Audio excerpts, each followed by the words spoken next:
लोकसभा चुनाव के नतीजे ने हारे हुए को भी बाजीगर बना दिया और जीते हुए को बीजेपी बना दिया, क्योंकि कांग्रेस और इंडिया गठबंधन जो है वो हार कर भी कह रहे हैं कि जी हम बाजीगर हैं, जीता हुआ फील कर रहे हैं, चौड़ी छाती करके कॉलर ऊपर करके घूम रहे हैं। तो वही बीजेपी के समर्थक कार्यकर्ता जीत कर भी हारा हुआ महसूस कर रहे हैं। सवाल यह है, इसलिए जिम्मेदार इसका कौन है, हम आपको बताएंगे, जिसके लिए बीजेपी जीत कर भी हार गई। हालांकि न्यूनतम यह माना जा रहा है कि 2004 में जो ये हुआ था वही हुआ है, क्योंकि 2004 में जब बीजेपी ऐसा फील की थी, गुड साइनिंग इंडिया वाली कहानी जो थी, बीजेपी तब भी ऐसा लग रहा था जीत जाएगी और जीत कर हार गई थी। बार भी रह गई है, क्योंकि हारी तो नहीं है, लेकिन इसका भी वजह बताएंगे। लेकिन सबसे बड़ी बात यह है कि बीजेपी अब जब बैसाखी के सहारे चल रही है और नीतीश कुमार और टीडीपी की तरफ टकटकी लगाकर ये देख रही है, और साथ है ना नीतीश जी, कह रही है कि साथ है ना नीतीश जी। और इन बार बीजेपी की 5 वजह हैं जिससे बीजेपी की जीत कर भी हार हो गई।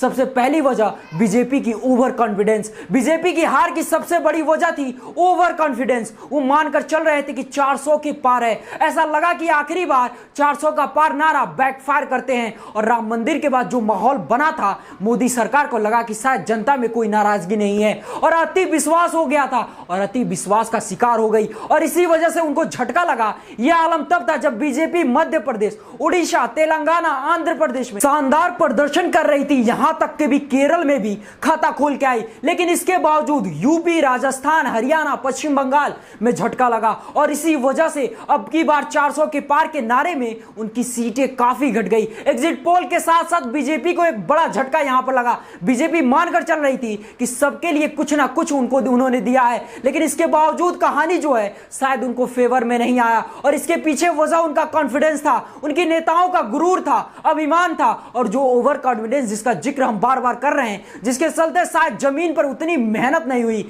या कार्यकर्ताओं को वोट डलवाने भी नहीं पहुंच पाए। एक दूसरा राम मंदिर का मुद्दा, ऐसा लगता है कि बिल्कुल फायदा नहीं मिला, क्योंकि अयोध्या में भव्य राम मंदिर का निर्माण के बाद पहला चुनाव था। सदियों के इंतजार के बाद राम मंदिर निर्माण का सपना पूरा हुआ था, और 22 जनवरी को धूमधाम से प्राण प्रतिष्ठा हुई। और उस वक्त यूपी समेत देश भर में जिस तरह से माहौल बना था, बीजेपी को लगातार फायदा होगा, लेकिन बीजेपी को इसका फायदा नहीं हुआ। यहां तक कि बीजेपी अयोध्या में भी हार गई। बीजेपी शौक है कि अरे ये कैसे हो गया, अयोध्या में भी हार हो गई। लेकिन ऐसा लगता है कि बीजेपी में खासतौर एक नाराजगी थी, और एक कैंडिडेट से नाराजगी उनकी बड़ी वजह थी। तीसरी वजह आरक्षण संविधान खतरे में है। विपक्ष का नैरेटिव, और विपक्ष ने लगातार कोशिश की कि आरक्षण खत्म होगा, संविधान खत्म हो जाएगा। इस डर से विपक्ष में लोगों के मन में घर करवा दिया, और इसी वजह से विपक्ष के लोग भी बीजेपी को लेकर एक माहौल बना दिए कि बीजेपी अगर सत्ता में आती है, तानाशाही आ जाएगी, आरक्षण खत्म हो जाएगा, संविधान खत्म हो जाएगा।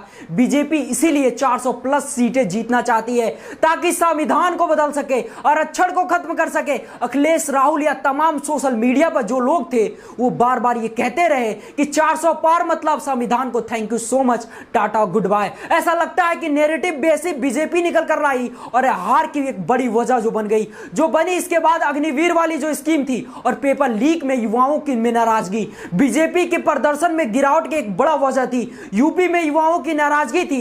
एक तो अगली जो अग्निवीर स्कीम थी, जिसको लेकर विपक्ष ने बड़ा मुद्दा बनाया, और दूसरा लगातार नकल पेपर लीक होना बीजेपी के युवाओं को बड़ा परेशान कर रहा था। सरकारी कर्मचारियों को नाराजगी भी बढ़ती जा रही थी। यूपी में चुनाव विशाल कई पेपर लीक हुआ, पुलिस भर्ती परीक्षा का पेपर लीक हुआ, यूपी आरओ एआरओ वाले परीक्षा लीक हुआ, और इन तमाम पेपर लीक को लेकर विपक्ष ने आक्रामक होकर बीजेपी को घेरा, और इसका असर यह रहा कि बीजेपी को मुसीबत का सामना करना पड़ा। इसके अलावा टिकट देने में गड़बड़ी एक बड़ी वजह थी। पीएम मोदी के नाम पर खाली कैंडिडेट जीत नहीं सकते थे, टिकट में योगी आदित्यनाथ की नहीं चली, जिसको लेकर विपक्ष ने परसेप्शन बनाया कि अगर 400 सीट आ गई तो योगी जी को वो जो थैंक यू सो मच हो जाएंगे और मोदी जी अकेले छाएंगे। और इसी वजह से बीजेपी का इंटेंट वोटर जो थे वो खिसक गए, और मोदी जी के दम पर अकेले जितना चुनाव जीतना था वो जीते, और जितना बाकी मामला था वो गड़बड़ा गया। म्यावती का भी इनडायरेक्टली इधर सपोर्ट रहा गठबंधन का, और गठबंधन के चलते, म्यावती के चलते बहुत नुकसान हुआ। वेल, आप क्या सोचते हैं इस चीजों को लेकर और इन वजहों को लेकर? कमेंट सेक्शन में जरूर बताएं, और ऐसी जानकारी पाने के लिए हमारे पेज को फॉलो करें और यूट्यूब चैनल को सब्सक्राइब जरूर कर लें। धन्यवाद, जय हिंद।